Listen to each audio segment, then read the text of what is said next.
Welcome to the Next Level Human podcast. As a human, you have a job to do. In fact, you have 4 jobs: to earn and manage money, to attain and maintain health and fitness, to build and sustain personal relationships, to find meaning and make a difference. None of these jobs are taught in school, and that is what this podcast is designed to do: to educate us all on living our most fulfilled lives through the mastery of these 4 jobs. I'm your host, Dr. Jade, Teta, and I believe we are here living this life for 3 reasons and 3 reasons only: to learn, to teach, and to love. In this podcast, I will be learning, teaching, and loving right along with you. I'm grateful to have your company. Here's to our next level.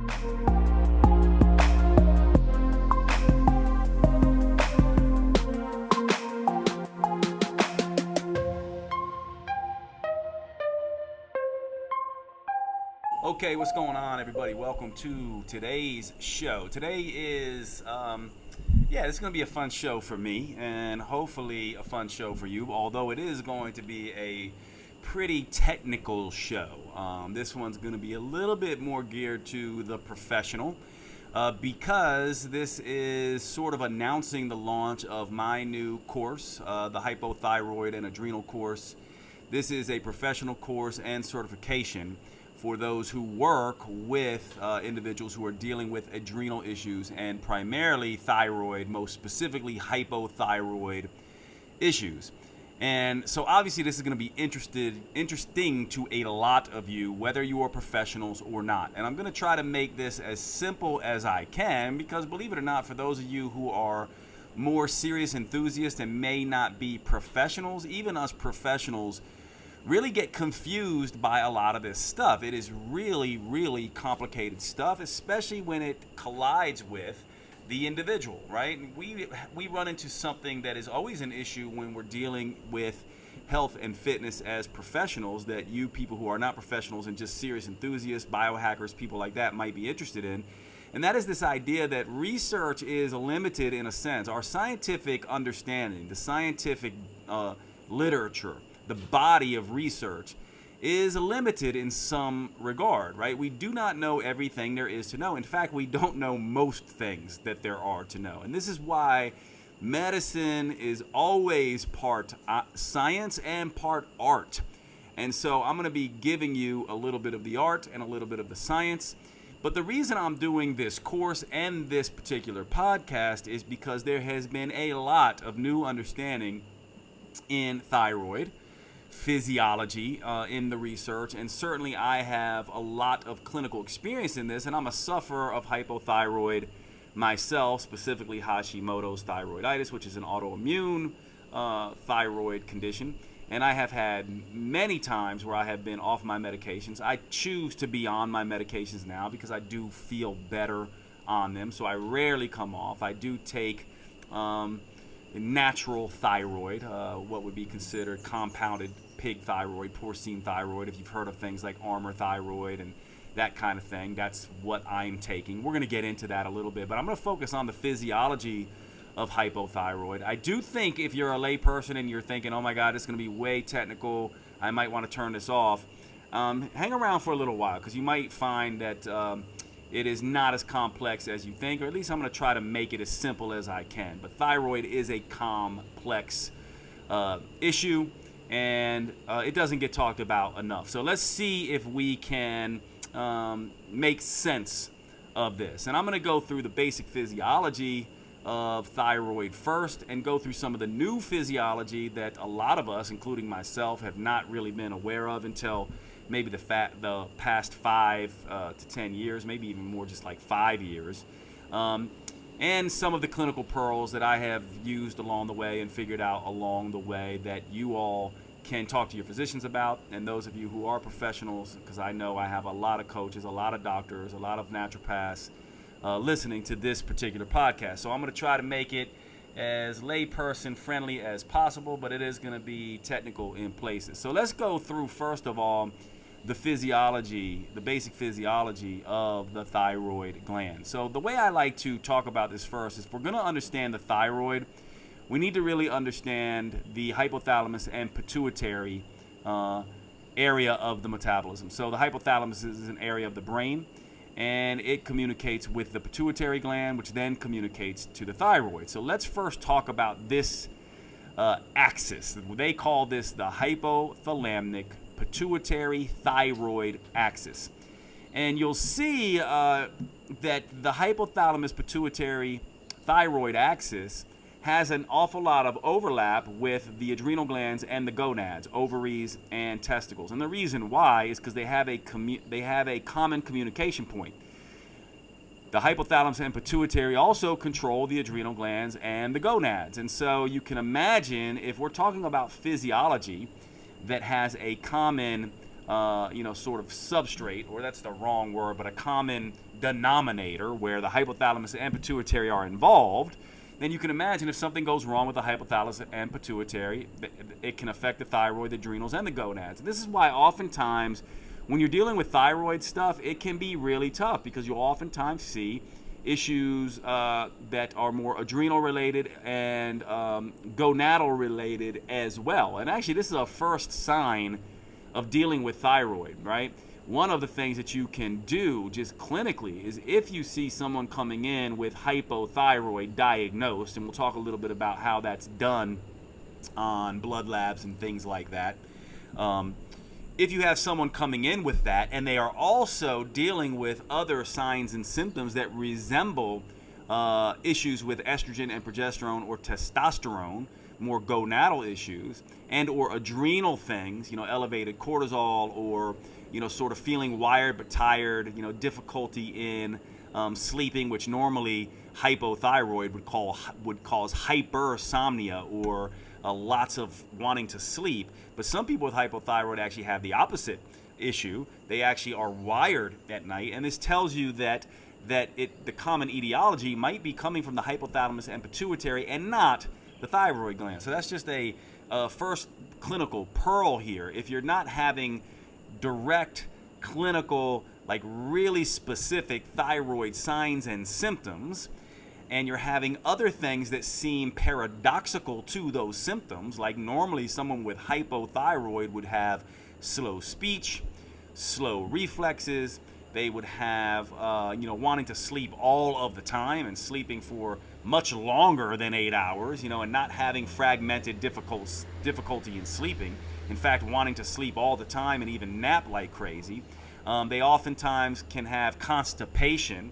But if instead you get someone who's having fatigue that is more a wired but tired type of thing, they're having difficulty sleeping, they're having more IBS, irritable bowel syndrome stuff, where sometimes the stools are loose and sometimes it's constipation. This is a hint that it's really the hypothalamus and pituitary that might be the cause of the issue. So let's talk about the hypothalamus and pituitary first. The way I like to describe the hypothalamus is you can kind of think of it as a big antenna, right? So you know how antennas, they basically point out into the environment and they're picking up signals. Maybe they're picking up radio signals, or maybe they're picking up other TV signals, and they're picking up signals in the environment. So this is what the hypothalamus is doing, except it's doing it both ways. So imagine having a receptor up on the top of your house that's pointing out towards the environment, right? An antenna that's pointing out to the environment, and then another one that's pointing in towards the house.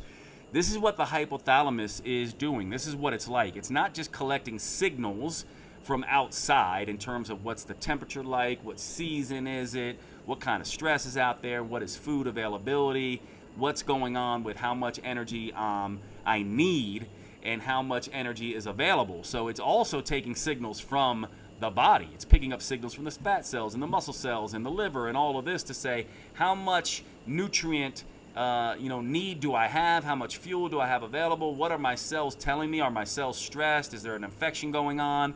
And it's also looking out in the outside world and saying how much stress is out there. So in a sense, the hypothalamus is a sensing apparatus, right? An antenna that is picking up signals outside of the body and from inside of the body and integrating those things. Now, one of the signals that it is picking up is thyroid hormone, right? So it's picking up what is the thyroid sending the hypothalamus. So in this way, the hypothalamus is saying, hey, what should I be telling the thyroid to do based on what season I'm in, what the temperature is outside, like is it winter, is it spring, what is going on. It's also measuring what's happening inside its body. Is there an infection? Do I have enough nutrient need, etc. So the hypothalamus is having this dual sensing sort of duty. And the way I also like to think about the hypothalamus is as a pilot, piloting a big jumbo jet engine. And so the pilot is obviously doing a lot of things. It's paying attention to the instrument panels and what's going on inside the cockpit and inside the cabin of the plane. And it's also looking out into the environment and making sure it's not going to run into another plane, or looking at conditions and seeing how close, the ground is and things like that. So, this is what a pilot does, right? Looking outside of the window of the plane and also looking at his instrument or her instrument panel. So the hypothalamus is doing that as well. And then it sends a signal and gives commands to the pituitary. So it will send signals to the pituitary and say, hey, here's what I'm seeing and sensing. Can you do X, Y, or Z? So in this sense, the pituitary gland, which isn't in the brain, it's just below the brain, basically acts as the co-pilot. And so the pituitary is also looking at its instrument panel, and it's also taking its own separate measure of thyroid hormone levels, but it's also taking feedback from the hypothalamus, right? So the hypothalamus is kind of saying, hey, here's what I'm seeing with thyroid hormone. What are you seeing with thyroid hormone? Here's the conditions. What are you seeing with the conditions? How do we need to adjust, and what should happen? And so sometimes the co-pilot can, send his own signal. Oftentimes the co-pilot is the one, when we're driving around in the plane, right, who's telling us, hey, fasten your seatbelt, hey, the captain has turned on the fasten seatbelt sign, or giving us an update and those kinds of things, right? So that's the way you can think about this. The hypothalamus and pituitary are integrating together. They're basically talking. But the pituitary is usually the final say-so. So the pituitary says, okay, thyroid, send this signal, or turn on more thyroid hormone. And it does this by sending the signal of TSH, thyroid stimulating hormone. The pituitary sends that signal, and when TSH binds onto the thyroid gland, the thyroid follicular cells in the thyroid make more and secrete more thyroid hormone. Now, one of the things about the thyroid gland is it has lots of different hormones that it releases, but the two primary that we talk about are T4, we call that thyroxine, and triiodothyronine, which is T3. So thyroxine T4 is not the active form of the hormone. Now, it does do some things, but it's widely regarded as inert as it pertains to thyroid action on cells. T3 is considered and is the primary hormone that is in action, that tells the cells, that goes into the cells and says, hey, turn on metabolic rate. And thyroid hormone really is, it's a fairly simple hormone in that regard. It really is sort of ramping up metabolic activity. So it's turning on a lot of stuff. So in this sense, we can think of thyroid as, if the metabolism was a big dial and you could turn up that dial or turn it down, thyroid is pretty much turning it up. It's basically saying, hey, turn up your use of glucose. Hey, turn up your use of fat. Hey, turn up the temperature. Hey, turn up, brain activity. It's doing all this stuff. Turn up muscle activity. Turn up liver activity, right? It's doing a lot of this kind of stuff. So thyroid is really ramping up, cranking up metabolic activity. Now, here is what is really useful and perhaps new. So a lot of professionals already know that. It's review for you people who are just learning this. It's really interesting.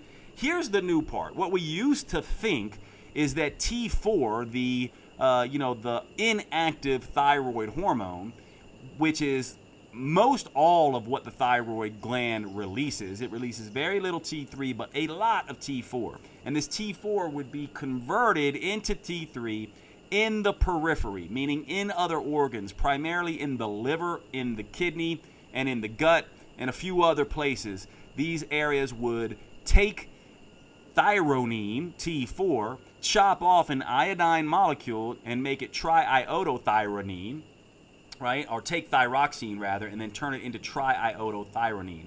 So basically, it would take T4, chop off an iodine, and make it T3. And then that T3 would float around in the body and be absorbed into the tissues that needed it and get into the cells that required it. This is the old way of looking at thyroid physiology. Now, don't get me wrong, that is definitely 100% happening in the body. However, the thyroid physiology and the tissue smarts, intelligence of the metabolism, is way more smart than that. And what we now know is that the tissues, the muscle tissue, the different tissues in the body, the fat tissue, the tissues that use thyroid, can control their own thyroid levels. So you can imagine a cell that is inflamed or getting a lot of inflammatory signals from nearby cells, or is infected with a virus, or is under stress or strain because of the calorie gap. You know, it's basically saying, look, I'm either getting fed way too much, or I'm not getting fed enough, or I'm missing a nutrient. Any of these things can cause this cell or the tissue, which is made up of a lot of cells, to create an alarm and essentially go into an alarm reaction. Now, if you are someone who is in danger, right, what normally happens when you're in danger, right? You're typically going to fight, flight, or freeze, right? Well, with the cells, they oftentimes go into freeze mode. They begin to slow things down to protect themselves. They kind of play possum in a sense. And so if a cell registers a cellular danger response, the last thing it wants to do, for example, if it's inflamed, is keep cranking out more inflammatory molecules, right? The last thing it wants to do if it's infected is keep ramping up the activity of its machinery so the virus can, or bacteria can use that machinery. Usually a virus will use the machinery of a cell to reproduce itself. So oftentimes when a cell goes into cellular danger response, it down-regulates. It turns its own knob down. It turns its individual metabolism down a little bit.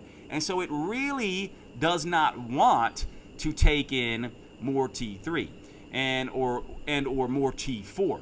And this is a little bit of a technical issue here, but one of the things that happens in the periphery when we convert thyroid hormone T4 into active thyroid hormone T3, this is done by deiodinases. Remember I talked about the idea of T4 is basically 4 iodine molecules sitting around a tyrosine. And so when it becomes T3, it basically chops off one of those iodine molecules and makes it active. Well, this is what deiodinases do. Even sounds like it, right? It deiodinates. It chops off the iodine. There are different types of deiodinases. Type D1 is primarily in the periphery, and it converts T4 to T3. Type D2 does that as well, but it is more active inside cells. So cells have their own ability to take in T4 and turn it into T3.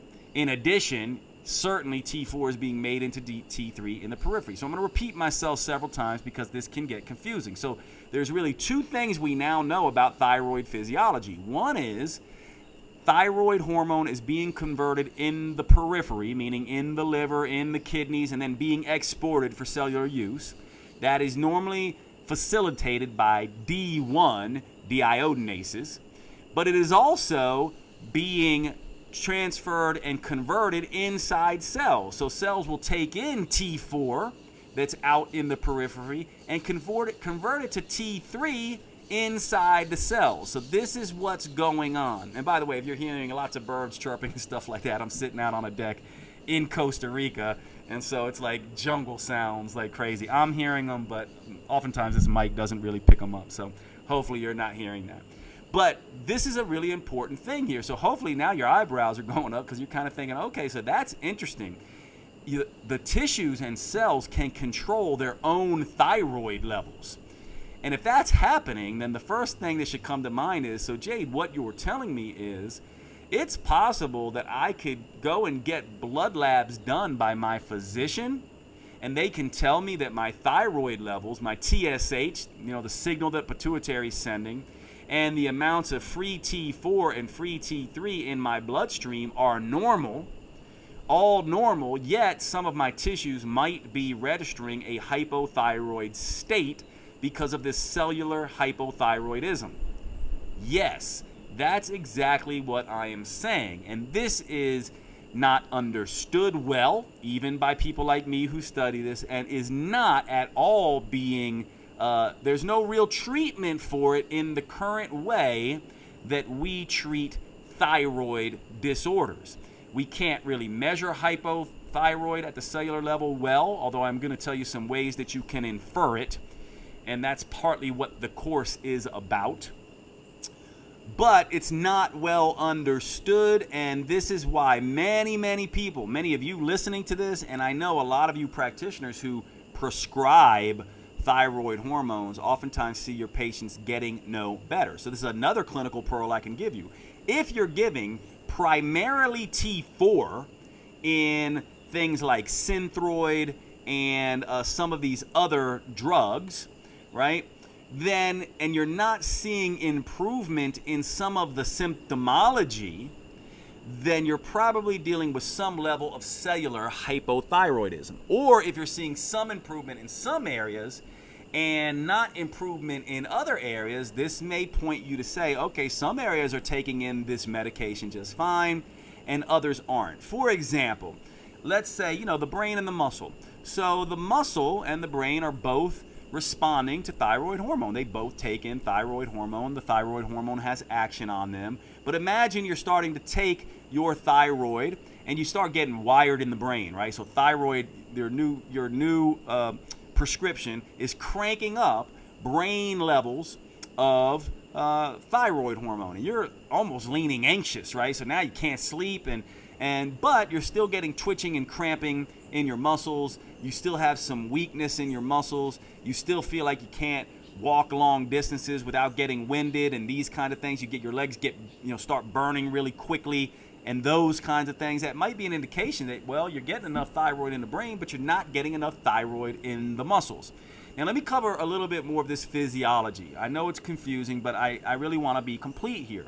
One of the things that is really interesting here is that the pituitary gland, the co-pilot, we used to think that thyroid hormone just diffused right into cells and binded to their receptors in the nucleus.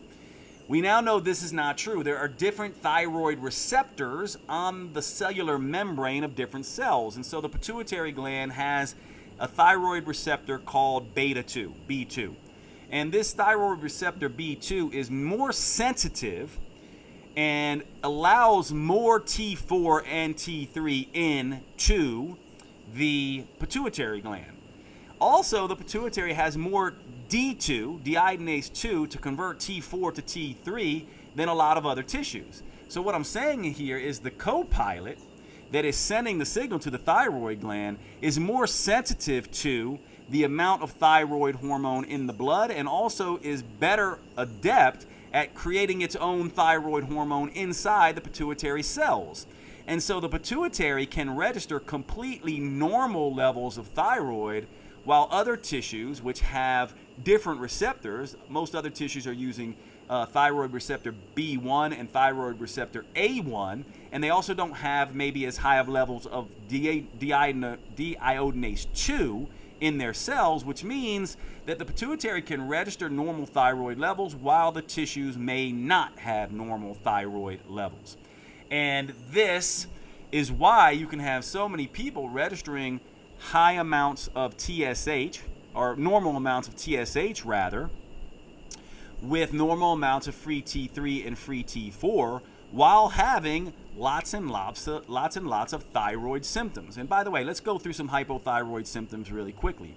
Hypothyroid symptoms usually are very slow things: slow brain, difficulty thinking, foggy brain, difficulty remembering things, not remembering where you put your keys, forgetting words. As a matter of fact, one of the hypothyroid is a very misdiagnosed oftentimes with depression. Those two get confused when you're working with elderly people, because oftentimes if you have an elderly person who seems like they have dementia, you want to rule out hypothyroid, because those two things can look very similar. So if you're someone that's like, yeah, Jade, I do this all the time. I forget words, I forget sentences, I forget where my keys are all the time, but I'm also 32, I'm not 85, then you have a good indication here that this might be a thyroid related issue in the brain. And we really do need to start thinking of it that way, that thyroid, I'm hypothyroid in particular conditions. It's not a full body thing. You can be normal thyroid in certain tissues and hypothyroid in certain tissues, and perhaps even hyperthyroid in certain tissues and hypothyroid in certain tissues. That would be an example of taking medication, becoming hyperthyroid in the brain, lots of anxiety, can't shut your brain down, but having issues with your muscles elsewhere or constipation elsewhere, right? So that's what it is. And so hypothyroid is slow thing, slow brain. Also slow muscle, cramping in the muscles, twitching in the muscles, this kind of thing. Also slow digestion, constipation, heartburn. Also slow wound healing and slow skin turnover. You end up getting like, scaly skin, a skin that looks unhealthy. You get puffy. So the body is slow to regulate its balance of potassium and magnesium and sodium, and also slow to handle blood sugar, because thyroid is involved with insulin sensitivity and blood sugar usage. And so all this stuff leads to a very puffy look. You'll oftentimes see a puffy neck sometimes.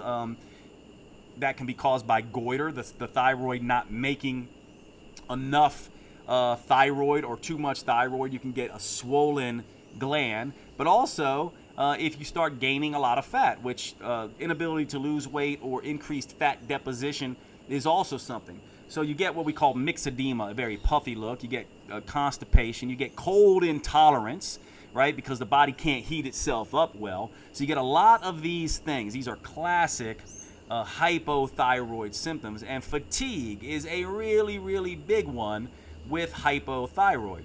Another clinical tool here, clinical pearl here I'll give you is that it is very difficult oftentimes when people are anemic, they have severe fatigue. And the thyroid gland also uses, guess what, iron.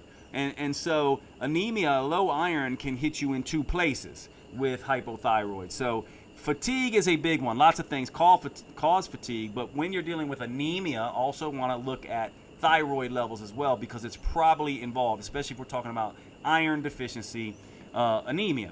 And so when we also talk about diagnosing thyroid stuff, we can see an issue coming from the hypothalamus pituitary sensing and signaling, or we can see it coming from the thyroid.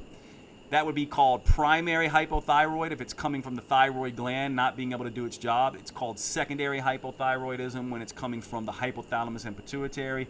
And now we have an extra one that we just added on called cellular hypothyroidism. Now, I'm not going to keep giving you this big, long biochemistry lesson, but hopefully you are following me here. Let me give you some clinical pearls to allow you to know if this is going on. I just gave you a couple. If you are someone who is hypothyroid on paper, right, meaning that your labs are showing you're hypothyroid, but certain areas are functioning normally and certain other areas are not, when you have been put on thyroid medication, this cellular hypothyroid is probably at play. Normally, if it's just primary hypothyroidism and you don't have anything going on at the tissue level, which you almost always have a little bit going on, you're going to have classic hypothyroid symptoms like I just talked about, and you're going to see TSH be high, and you're going to see a free T3 and or free T4 be low. That's what you're going to see on blood labs, and you're also going to see that your symptoms don't completely match up with complete hypothyroid symptoms if you have some of this cellular stuff going on, the cellular hypothyroidism going on. So hopefully that makes sense. So let's stop with the confusion, because I know when we go through all this detailed physiology, unless you're an expert, you're probably ready to shut this off. But let me give you a really quick clinical tool to tell if you're dealing with some of this cellular hypothyroidism, right? Some of this stuff that's going on at the tissue level. One of the things that we do is we measure TSH, what the pituitary is signaling to the thyroid, and then we measure the amount of T4 and T3. Now, most doctors will do TSH alone to screen for hypothyroid. Now you know this is not good enough. What you really want, and they'll also oftentimes do total T3 and total T4. But when the body is dealing with hormones, there's bound and unbound form. What you really want to tell your physician to measure, or you physicians want to measure, and most of you already know this part, you really want to measure TSH with free T3 and free T4. You want the unbound versions of T4 and T3. Now, the next thing I'm going to tell you, if you're a physician, is going to be controversial.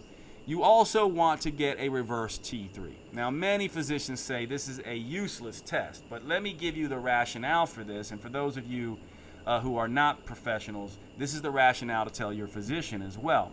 You want to get a reverse T3, and here's why. Because if there's cellular hypothyroidism going on, what ends up happening is the thyroid gland is releasing perhaps free T3 and free T4 and TSH, right?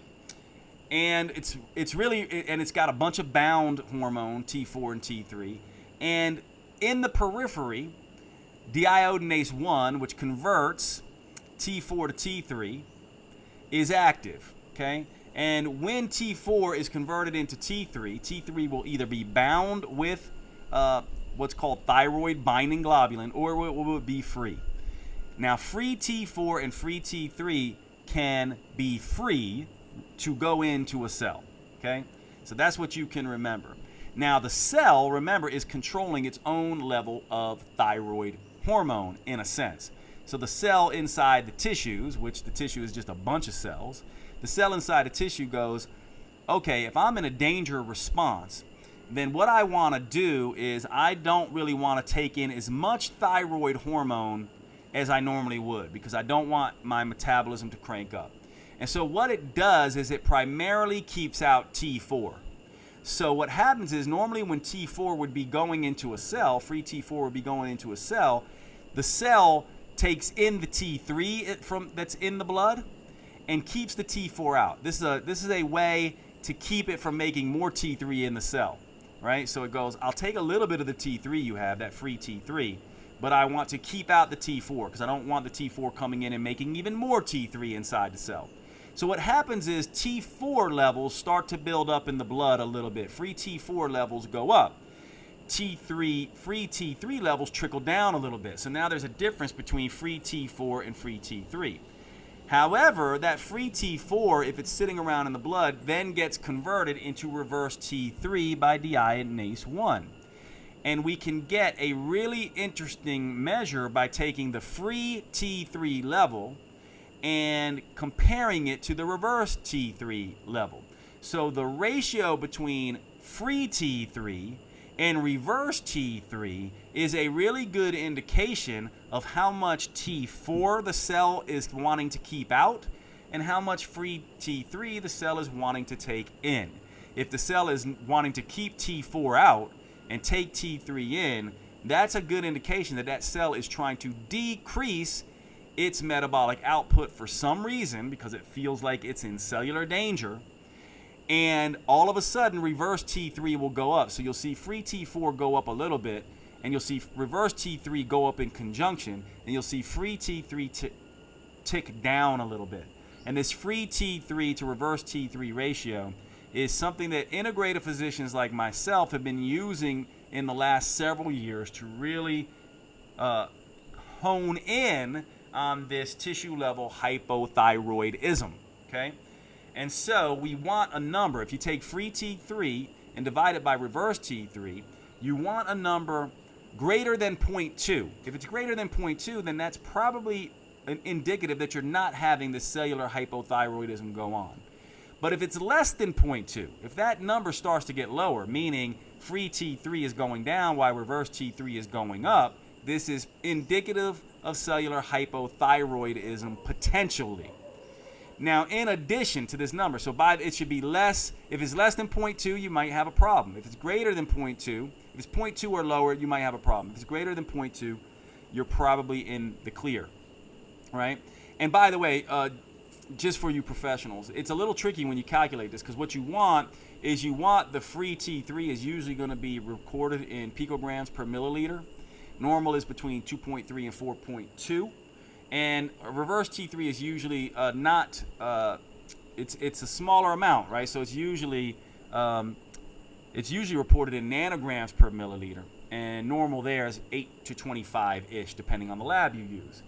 And so you just take literally the free T3 reported in picograms per milliliter and divide it by the reverse T3 in nanograms per milliliter. You don't need to worry about the units. And that number should be greater than 0.2. And then that's indicative that that patient is probably in the clear. You don't want it less than 0.2. Now, I also like to do a steroid hormone binding globulin, an SHBG number for this. And that's because thyroid hormone, when it goes into the liver, it signals the liver to release SHBG. Estrogen does this too, by the way. So does insulin have an impact on steroid hormone binding globulin. So there are other things that impact steroid hormone binding globulin. However, if steroid hormone binding globulin starts showing up low with a free T3 to reverse T3 ratio that's 0.2 or lower, then this is more of an indication you got some of this cellular hypothyroid going on. So you really want a number less than 70 for SHBG in women, and the reason for that is just that estrogen really impacts SHBG, so it's going to be a different number than for men, and for men it's less than 25, I believe. So SHBG that is low, plus this free T3 reverse T3 ratio that is low, gives you even more of an indication that you're dealing with cellular hypothyroidism.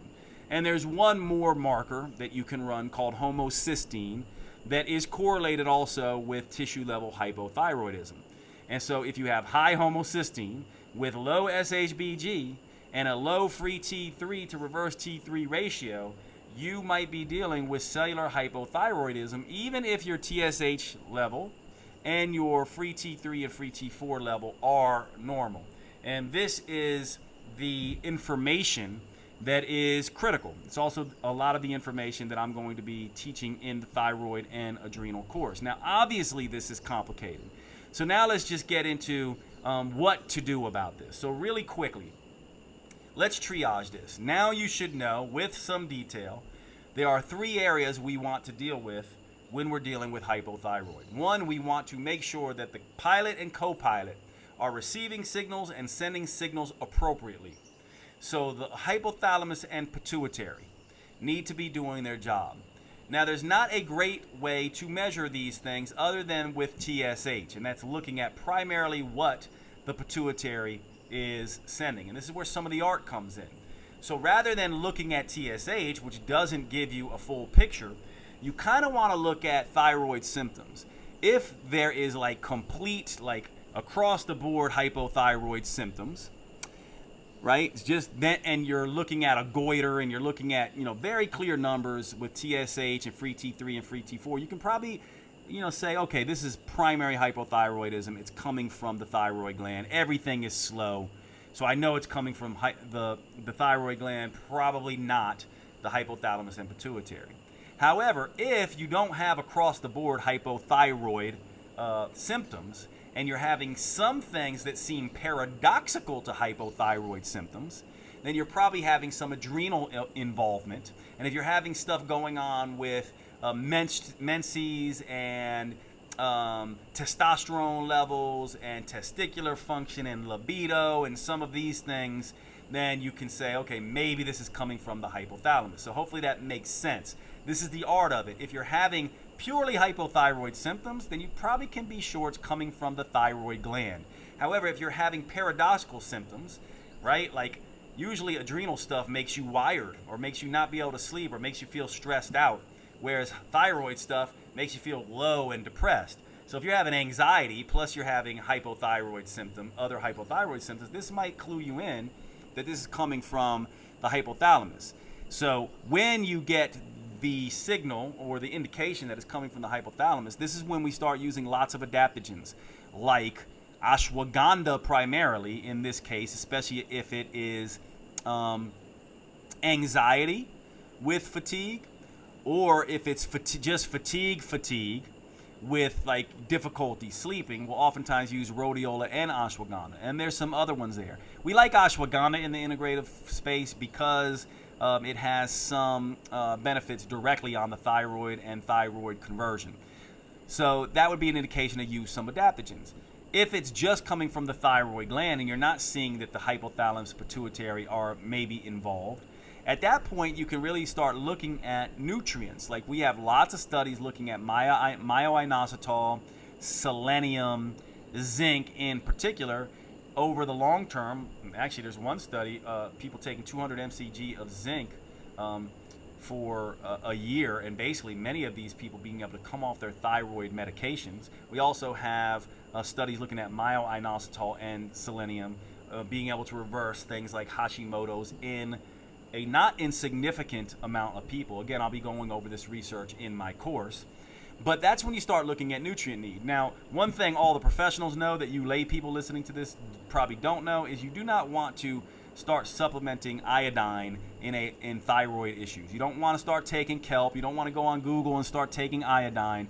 You want to make sure you test your iodine before you start taking iodine, because iodine really needs to be in the Goldilocks zone when we're talking about thyroid. If you take too little or too much, you can cause yourself thyroid issues. So don't go supplementing with a bunch of iodine if you've been told you have hypothyroid symptoms. And this is very common because of, Dr. Google and that kind of thing. And a lot of people who don't have the background trying to treat thyroid or give you recommendations. You really don't want to do that. You also don't want to be taking high-dose zinc for a long period of time, because it can interfere with copper and cause anemia, and then that has issues that we talked about previously. But if it is thyroid related, then you can start doing things like, okay, now I can really look at just supporting the thyroid with nutrients, maybe doing some things around food. One of the things we do know, although we don't have an exact mechanism for this, is that gluten intolerance is oftentimes correlated with Hashimoto's thyroiditis, as dairy intolerances. We don't know, although many people will say this, we don't know exactly if that is the cause or if this is just a contributing factor or if it's just correlated, meaning whatever the cause is also, partly causing some of the intolerance with foods. And then, of course, if we're looking at cellular tissue level hypothyroidism, then we have to look at underlying causes. Like, is there a underlying long-term infection with cytomegalovirus or Epstein-Barr virus, EBV? I mean, obviously with coronavirus, you're going to probably start seeing some of this tissue-level hypothyroid coming with this unremitting fatigue, long COVID, where there's fatigue and brain fog and stuff like that. We need to look at, is there some issues going on with thyroid physiology as a result of that? And so when we're looking at this tissue level hypothyroid, we want to look at long-term dieting, long-term calorie excess, right? So dieting, either eating less and exercising more, or eating more and exercising less for very long periods of time. Both of those can cause tissue level hypothyroidism. Infection can cause it. Inflammatory states, we've all heard about if you're getting super fat and your fat cells are secreting inflammatory cytokines, this can have a negative effect on cells, cell physiology in the brain and other areas. You want to look at one big hidden source of infection, quote, infection in the body, is metabolic endotoxemia.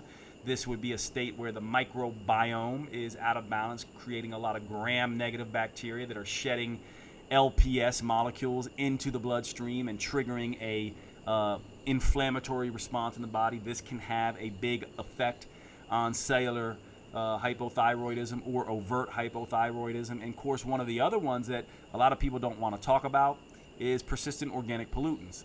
POPs, POPs, persistent organic pollutants. These in particular, which are chemicals of industry, pesticides, BPAs, plasticizers, these kinds of things, are ubiquitous, meaning they're everywhere in the environment, and they can have a pretty big effect on thyroid physiology and cellular alarm mechanisms and inflammatory markers, and they have wide-ranging endocrine disrupting effects, wide-ranging hormone disturbing impact.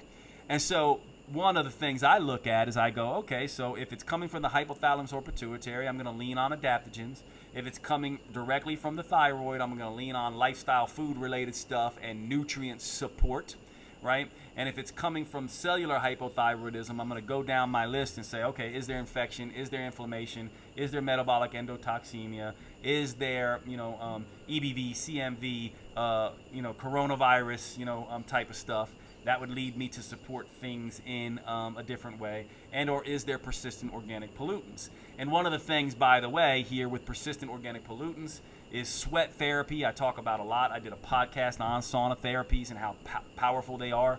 That's one way to get rid of that. And another way to get rid of some of these infectious hypothyroid type of things, I worded that wrong, not infectious hypothyroid type of things, but cellular hypothyroid conditions, is the use of red light therapy. This is one that I'm reticent to mention. I'm cautious to mention it just because we don't have a lot of research on this yet. But I think in my own use of it personally, it has had a pretty good effect. And we have seen that red light therapy applied directly to the thyroid gland can have beneficial effects. But the reason I think red light therapies can be really useful for these cellular tissue hypothyroid states is that red light therapy, especially in the infrared and far infrared ranges, so the 850 nanometer range that penetrates a little bit deeper into the body, is really good for helping the mitochondria do their job. And when the mitochondria are overwhelmed, this is one of the first things that the cell goes up, we're in trouble. So if you're eating less and exercising more, the mitochondria start, petering out in a sense because they don't have enough nutrients. Or if you're eating more and exercising less, the mitochondria peter out because you're getting too much acetyl-CoA drive, and the mitochondria are having too many free radical generations and not enough antioxidant to support that, and the cellular mechanism shuts down there as well. Well, red light therapy is known to dramatically support this mitochondrial biogenesis. And by the way, so is fasting really good for this. This is one of the reasons why I recommend eating less and exercising less whenever I'm dealing with cellular hypothyroid type of states and metabolic, for lack of a better term, metabolic damage states. I like eat less, exercise less because I'm trying to ramp up some autophagy, which is really, really good for repairing some of this mitochondria in the muscles and getting the metabolism to be less and the cells to be less in this danger response. So all of these things work. I know I've been rambling on and on. I hope that this made sense to you all. This is very complicated stuff, but I did want to do a podcast dedicated to this new science in thyroid, both to promote my thyroid course, which, by the way, if you want that course and you're listening to this after the fact, you can go to drjade.com/thyroidpro, drjade.com/thyroidpro. Go to that link. It'll tell you whether the course is currently available. That's for those of you who will listen to this months later. For those of you who are listening to this now, that link should be available by the time you listen to this or available shortly after. drjade.com/thyroidpro. This is for professionals who want to understand this new thyroid physiology and how it interacts with the adrenal glands and the gonads as well. Yes, if you are a lay person or a serious fitness enthusiast and you want to take this course, I won't give you a certification for it because you need to have a certification in the healthcare field to get a certification in this course, but you can absolutely take the course if that makes sense. And so, just give me a heads up. Every podcast, you guys send me DMs and emails. I really like when you do that. Give me a heads up if this was so confusing or you have a follow-up question about it. I hope you get in on the course. See me there. The first course I'm going to teach live. If you're listening to this later on, it will be a virtual course, but I'll be happy to see all of you there learning about thyroid physiology. Part of the reason I'm doing this is there are a lot of patients and clients suffering from this, and not a whole lot of us professionals who know really how to address this new science of thyroid physiology. So thanks so much for joining the podcast, and I will see you all at the next show. I appreciate you.